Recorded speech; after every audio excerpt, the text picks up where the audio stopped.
Hello friend, कैसे हैं आप सब। उम्मीद करती हूँ कि आप सब अच्छे होंगे। सभी प्रशिक्षुओं को मेरा प्यार भरा नमस्कार। ऑनलाइन शिक्षण के यूट्यूब चैनल में आप सभी प्रशिक्षुओं का स्वागत है। दोस्तों, आज हम लोग संधि पार्ट 2 में व्यंजन संधि पढ़ेंगे। व्यंजन संधि दोस्तों, संस्कृत में व्यंजन संधि को हल भी कहा जाता है, क्योंकि हल एक ऐसा प्रत्याहार है जिसमें समस्त व्यंजन आते हैं। तो सबसे पहले हम लोग व्यंजन संधि की परिभाषा देख लेते हैं। जब किसी व्यंजन वर्ण के बाद कोई स्वर या व्यंजन वर्ण हो तो उनके योग को ही व्यंजन संधि कहते हैं। जब किसी व्यंजन वर्ण के बाद कोई स्वर या व्यंजन वर्ण हो तो उनके योग को ही व्यंजन संधि कहते हैं। देख लेते हैं व्यंजन संधि के भेद कितने हैं। तो व्यंजन संधि के भेद 6 होते हैं। व्यंजन संधि के 6 भेद होते हैं। कौन कौन से? तो पहला जिसमें है सचुत्त संधि, दूसरा है इष्टुत्व संधि, तीसरा है जसत्व संधि और चौथा है चतुर्व संधि, पांचवा है अनुस्वार संधि और छठा है अनुनासिक संधि। ये हमारी 6 संधि हैं जो कि व्यंजन संधि के भेद हैं। सबसे पहले हम लोग सचुत्त संधि देख लेते हैं कि क्या है। सचुत्त संधि का सूत्र होता है इस्तो सचना सचु। दोस्तों, इनके सूत्र में ही संधि का नियम रहता है, क्योंकि ये सब प्रत्याहार हैं। इस्तो, सचु, ये सब प्रत्याहार हैं। अब आगे हम लोग बात करते हैं कि इस्तो जो प्रत्याहार है इसमें कौन कौन से वर्ड आते हैं। तो जो इस्तो प्रत्याहार है इसमें दंती सा और ता वर्ग आता है। ता वर्ग में ता, था, दा, धा, ना। और जो सचु प्रत्याहार है इसमें तालव्य और चा वर्ग में चा, छा, जा, झा, इया ये वर्ड आते हैं। सचुना यानी कि जो तालव्य है और चा वर्ग ही होगा, मतलब कि चाहे ये सब वर्ड आए पूर्व पद और परपद में, लेकिन वहाँ पे आदेश सचुना का ही होगा, यानी कि तालव्य और चा ही होगा। देख लेते हैं किस तरीके से होगा। तो इस्तो में देख लें बच्चों, देखो दंत में ये दंती सा है और ता है, था है, दा है, धा है, ना है। ये सभी दंत से उच्चारित होते हैं। और तालव्य से उच्चारित होने वाले वर्ड सा है, चा है, छा है, जा है, झा है, इया है। ये सब वर्ड पूर्व पद या परपद में चाहे जिस तरीके से आए, लेकिन वहाँ पर आदेश जो है सचुना का ही होगा। सचुना मतलब कि तालव्य व्यंजनों का होगा। ये तालव्य व्यंजन, इनका ही आदेश होगा। उदाहरण के थ्रू समझते हैं हम लोग। उदाहरण है सज्जना, सद धन जना। तो दोस्तों, ता के स्थान पर जा हो जाएगा, क्योंकि यहाँ पर बताया गया है ना। एक मिनट यहाँ पे देखते हैं। ये यहाँ पे दा के स्थान पर जा हो जाएगा, यानी दा जा चाहे जो आए वहाँ पर जा ही होगा सचुना प्रत्याहार के हिसाब से। तो यहाँ सद धन जना जो है, तो यहाँ पर दा सद से दा निकला और जा से जा, पर यहाँ वर्ड जो माना जाएगा वो सा ही माना जाएगा, इसी वजह से यहाँ आधा सा लग गया, सज्जना। नेक्स्ट उदाहरण के थ्रू और ज़्यादा समझ लेंगे हम लोग। सच्चिदानंद, सतधन चिदानंद। सच्चिदानंद का संधिविच्छेद होगा सतधन चिदानंद। इसमें ता से ये ता निकला और चा से चा। दोस्तों, जो सचुना प्रत्याहार हम लोग पढ़े थे, सचुना प्रत्याहार यानी कि तालव्य और चा वर्ग। तो तालव्य और चा वर्ग में ये पहला वर्ड चा है ना, तो चा ही होगा यहाँ पर, इसी वजह से ये मिलकर बना सच्चिदानंद, आधा चा लग गया। दूसरी जो हम लोगों की संधि है वो है इष्टुत्व संधि। इष्टुत्व संधि का सूत्र है इष्टुना इष्टु। दोस्तों, ये इष्टुना इष्टु तभी बनेगा, आगे यहाँ पर इस्तो प्रत्याहार होगा। इस्तो प्रत्याहार के बेस पर ही इष्टुनो इष्टु होगा। तो इस्तो प्रत्याहार में जैसा कि हम लोग जानते हैं दंती से उच्चारित होने वाले सभी वर्ड आते हैं। इस्तो में दंती से उच्चारित होने वाले सभी वर्ड आते हैं। सा, ता, था, दा, धा, ना, ये सब हमारे दंत से उच्चारित होते हैं। फिर हम इष्टु जो हमारा है इसमें देख लेते हैं इस प्रत्याहार में क्या क्या आता है। इष्टु में सा, टा वर्ग यानी टा, ठा, डा, ड़ा, ड़ा, ये हमारे इतने इष्टु प्रत्याहार में आते हैं। इष्टुना मतलब कि इस्तो हो चाहे इष्टु के सारे वर्ड हों, लेकिन वहाँ पर इष्टु के ही वर्ड होंगे, यानी सा या टा वर्ग ही होगा। इसके माध्यम से समझते हैं दोस्तों, ये स्तु है, स्तो में ये सा वर्ग और ता वर्ग, सा और ता वर्ग जो है ये दंत से उच्चारित होने वाला है, पर यहाँ ष्टु का जो टा है वो मूर्धा से उच्चारित होता है। तो ये वाला सा और टा वर्ग ये हमारे ष्टुत्त में आते हैं। ष्टु से उष्टुना यानी यहाँ पर आदेश दे रहा है कि ष्टुना ही होगा, यानी शा या टा वर्ग का योग होगा, चाहे पूर्व या पर पद में चाहे जो आए, चाहे ये मूर्धा वाला इधर चला जाए या दंती इधर चला आए, लेकिन वहाँ पर मूर्धा वाला ही वर्ण माना जाएगा। उदाहरण के थ्रू समझते हैं। तट टिका, तत् धन टिका, तट टिका तत् धन टिका, जिसमें ये ता और टा, तो दोस्तों ता और टा चाहे जहाँ आगे आता या पीछे यानी पूर्व पद में होता या पर पद में होता, लेकिन वहाँ पर टा वर्ग ही माना जाएगा। ष्टु मतलब कि शावा, ये वाला सा और टा वर्ग का कोई भी वर्ण होगा तो वही माना जाएगा, इसीलिए यहाँ पर टा 2 बार लिखा हुआ है। तट टिका यानी तत् की जगह टा हो गया और टिका। पुष्ट, नेक्स्ट हमारा उदाहरण है पुष्ट, पुष्ट धन ता, तो पुष से ये सा निकला और टा, सा की जगह पर टा हो जाएगा, सा की जगह पर टा हो जाएगा यहाँ पर पुष्ट। नेक्स्ट है मट्टिका, मत धन टिका, मत धन टिका में ये ता निकला और ये टा, तो ता की जगह पर दोस्तों टा हो जाएगा, ता की जगह पर टा हो जाएगा, क्योंकि ता भी अपने वर्ग का पहला अक्षर है और टा भी अपने वर्ग का पहला अक्षर है, तो ता की जगह पर टा होगा। यहाँ पर मिलके बन गया मट्टिका। नेक्स्ट संधि देख लेते हैं, अपनी तीसरे नंबर की संधि है जसत्व संधि। जसत्व संधि दोस्तों इसमें ये वाला हमारा माहेश्वर सूत्र पूरा आता है, ज ब गड़ दस, जिसमें सा इति संज्ञक वर्ण है, तो ज ब गड़ द इतने वर्ण इसमें आएंगे। इसका सूत्र देख लेते हैं, झलाम जशवंते, झलाम जशवंते, झल प्रत्याहार के अंतर्गत समस्त स्पर्श व्यंजन आते हैं। स्पर्श व्यंजन की संख्या हमारी 25 है, जिसमें चा वर्ग, पा वर्ग, का वर्ग, टा वर्ग, ता वर्ग आते हैं। देख लेते हैं, सारणी के माध्यम से समझते हैं।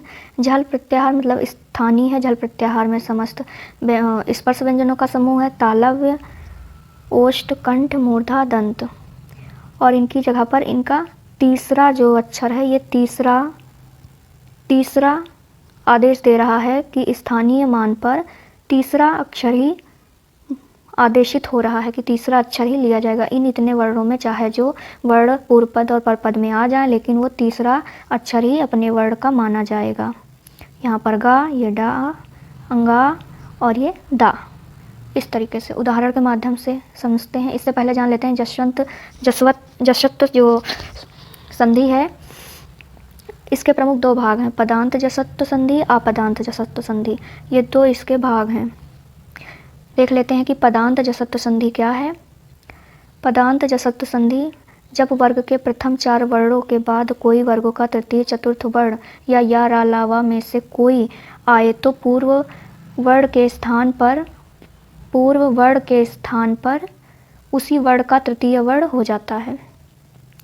उदाहरण के माध्यम से समझते हैं तो ज़्यादा अच्छे से समझेंगे। दोस्तों यहाँ पर ये देखिए, ये झल प्रत्याहार है, झस यानी पूर्व पद में झल और पर पद में झस हो, तो यहाँ पर जस प्रत्याहार आदेशित होगा, यानी जा, बा, गा, अड़ा, दा, ये 4-5 वर्ण आदेशित हो रहे हैं। तालिका के माध्यम से समझते हैं। ये हमारे झल प्रत्याहार हैं समस्त, यानी झल प्रत्याहार के वर्ण हैं स्पर्श व्यंजन, और यहाँ पर आदेशित हो रहा है जस प्रत्याहार, यानी जा, पहले गा, जा, ड़, द, ब, यानी कि ये तृतीय जो वर्ण हैं, आगे अभी हम लोगों ने देखा है। उदाहरण के माध्यम से समझते हैं। वाक धन दानम, दोस्तों वाक धन दानम, का जो तृतीय वर्ण है, का, खा, गा, तो यहाँ पर गा आ जाएगा, दा, यहाँ आधा गा लग गया, वाग दानम। ऐसे जगत धन ईस, दोस्तों ता का तृतीय वर्ण हमारा दा हो जाएगा, दा धन ई, जगदीश। उत धन गम, ता का तीसरा वर्ण हमारा दा हो जाएगा, ता वाले वर्ग का ता, था, दा और गा, यहाँ मिलकर हो गया उद्गम। दिक धन गजह, दोस्तों का तीसरा वर्ड क्या हो जाएगा, ग, और ग यहाँ पे दिग्गज, तो ये यहाँ पर व्यंजन का आधा गा है तो यहाँ पर आधा गा लग गया। नेक्स्ट हमारा उदाहरण है वाक धन ईस। दोस्तों का वर्ग का तीसरा वर्ड गा है और ई मिलकर वागीस। अब नेक्स्ट देख लेते हैं इसका भाग अपदांत संधि। अपदांत जस्वत्त संधि, इसमें है अपदांत संधि में पूर्व वर्ण धातु होता है, यानी जो इसमें पूर्व वर्ण पहला वर्ण जो होता है वह धातु होता है तथा परवर्ण प्रत्यय होता है, दोनों मिलकर पद बनते हैं। इसमें भी दोस्तों रूल वही है, बस इसमें ये ध्यान रखना है कि पूर्व पद जो होता है वो धातु होता है, धातु, और दूसरा वर्ण प्रत्यय होता है, दोनों मिलकर पद का निर्माण करते हैं। पूर्व पद में झल होगा और पर पद में झस होगा और आदेश करेगा जस प्रत्याहार का।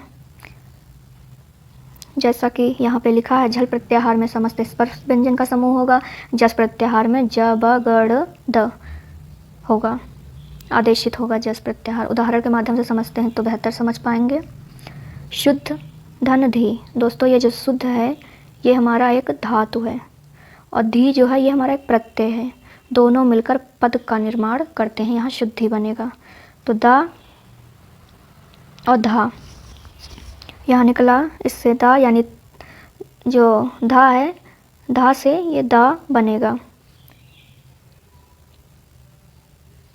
दूध धन धा, दूध धन धा, इससे यहाँ धा का दा निकलेगा।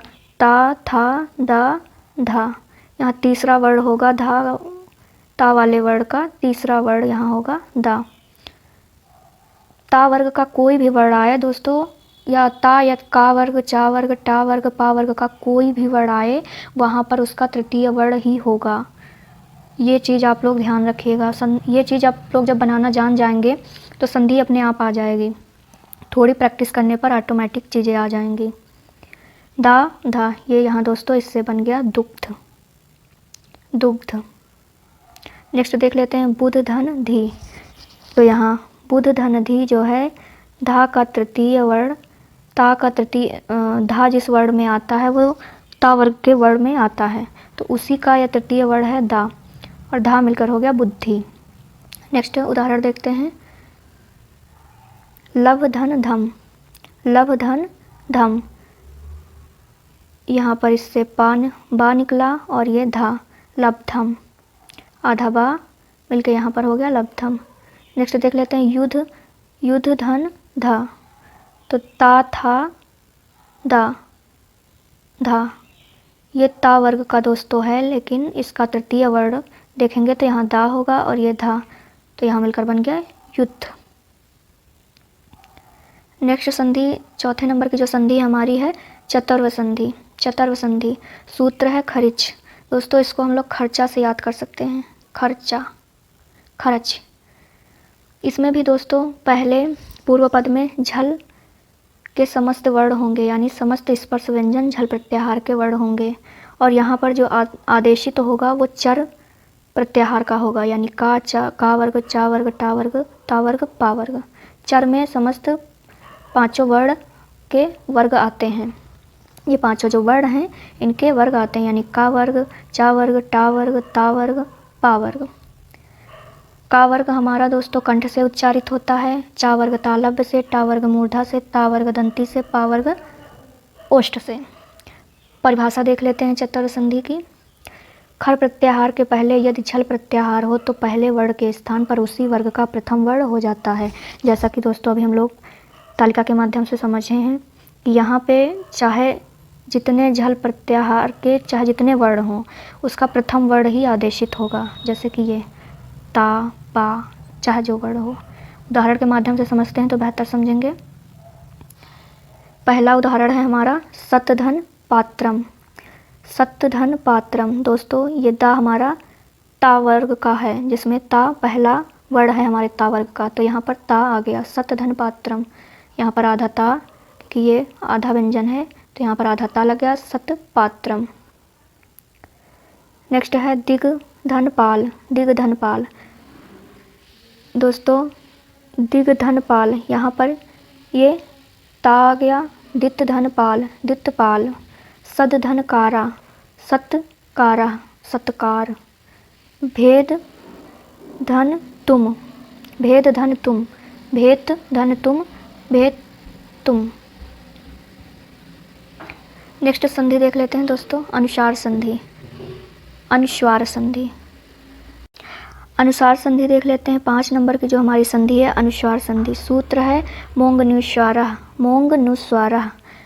परिभाषा देख लेते हैं, पदांत माँ के बाद कोई भी हल या व्यंजन आए तो माँ के स्थान पर अनुस्वार हो जाता है, यानी ये बिंदी लग जाती है।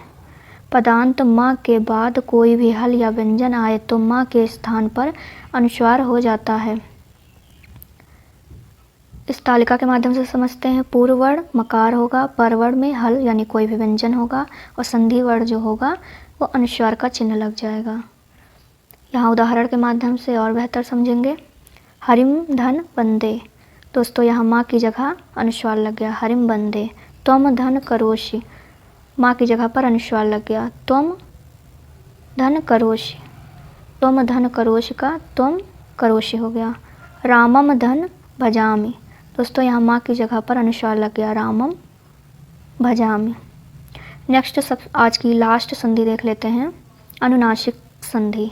अनुनासिक संधि सूत्र है यरो अनुनासिके यरो अनुनासिके अनुनासिकोवा यरो अनुनासिके अनुनासिकोवा। परिभाषा से समझते हैं, पूर्व पद के अंत में स्पर्श व्यंजन तक का कोई अनुनासिक वर्ण, पूर्व पद के अंत में स्पर्श व्यंजन तक का कोई अनुनासिक वर्ण, यानी स्पर्श व्यंजन जो हमारे 5 वर्ग आते हैं उसमें का वर्ग और चा वर्ग, टा वर्ग, ता वर्ग, पा वर्ग, 5 वर्ण आते हैं। इनके लास्ट जो वर्ण होते हैं पंचम अक्षर जो होते हैं उसमें का में अंगा आता है, इया आता है, ना आता है, मा आता है और ड़ा आता है। आए तो पूर्व पद के अंतिम वर्ण के आए तो पूर्व पद के अंतिम वर्ण के स्थान उसी वर्ग का 5वां या तीसरा वर्ण हो जाता है, के स्थान पर उसी वर्ग का 5वां या तीसरा वर्ण हो जाता है। उदाहरण के माध्यम से समझते हैं तो बेहतर समझेंगे। दिक्धन नाथा, दिक्धन नाथा, तो दोस्तों जो का वर्ग का जो तीसरा अक्षर है वो गा है और का वर्ग का जो 5वां अक्षर है वो अंगा है। तो यहाँ पर कुछ भी ले सकते हैं, चाहे तीसरा अक्षर ले लें या 5वां अक्षर ले लें, प्लस नाथ का ये ना। तो यहाँ पर ये अगर गा लेंगे तो दिग्नाथा हो जाएगा और अगर अंगा लेंगे तो दिंगनाथा हो जाएगा। ऐसे सेकंड उदाहरण दूसरा जो उदाहरण है, एतत धन मुरारी, एतत धन मुरारी। अब ता का जो तीसरा वर्ण हो जाएगा दा हो जाएगा और 5वां वर्ण ना हो जाएगा। मुरारी का मुँह मिलके अगर दा से लेकर बनाएंगे तो एतद मुरारी होगा और ना से लेकर बनाएंगे तो एतन मुरारी होगा। दोस्तों उम्मीद करती हूँ कि आप सभी को ये वीडियो अच्छा लगा होगा और संधि को समझने में कुछ आसानी हुई होगी। कुछ हमारे प्रशिक्षु हैं जो कि क्लास कंटिन्यू देखते हैं, अनुराग यादव हो गई और पूजा पांडे, और भी बच्चे हैं, नेहा हैं और कुछ बच्चों के मुझे नाम नहीं याद आ रहे हैं। मैं नेक्स्ट वीडियो में उनका नाम ज़रूर लूँगी। आप लोग प्लीज़ वीडियो को शेयर करिए। जो लोग अभी संस्कृत पढ़ना नहीं स्टार्ट किए हैं वो लोग संस्कृत पढ़ना स्टार्ट कर दें, क्योंकि 1 से 1.5 महीने के अंदर पेपर हो जाएंगे। क्योंकि टीचिंग तो आप लोगों की लगने वाली होगी, लगने के बाद फिर आप लोगों का पेपर ही होगा। तो पेपर तक संस्कृत अच्छे से आप लोग पढ़ लीजिए, क्योंकि संस्कृत में थोड़ा समझना आसान होता है, क्योंकि इनके सूत्र थोड़े कठिन है। लेकिन सूत्र याद करना ज़रूरी है, लेकिन इतना भी नहीं। अगर आप चीज़ें समझ रहे हैं तो कुछ समझकर भी कर पाएंगे और याद कर लेंगे तो बहुत ही अच्छा, तब तो आप सब कुछ कर लेंगे। अगर आपने प्रत्याहार और माहेश्वर सूत्र, सबसे पहले तो अगर माहेश्वर सूत्र 14 के 14 याद कर लिए हैं, फिर आप प्रत्याहार बनाना ऑटोमेटिक सीख जाएंगे उससे। तो उम्मीद करती हूँ कि आप सबको ये वीडियो बहुत हेल्पफुल रहा होगा, और अगर वीडियो अच्छा लगा हो तो लाइक करिएगा, सब्सक्राइब करिएगा और हाँ, कमेंट बॉक्स में कमेंट भी करिएगा, अगर कोई भी बात या इसमें जो बताया गया हो ना समझ आया हो तो प्लीज़ आप लोग कमेंट बॉक्स में बताइएगा ज़रूर, और क्लास कैसी लगी ये भी ज़रूर बताइएगा। Thank you class.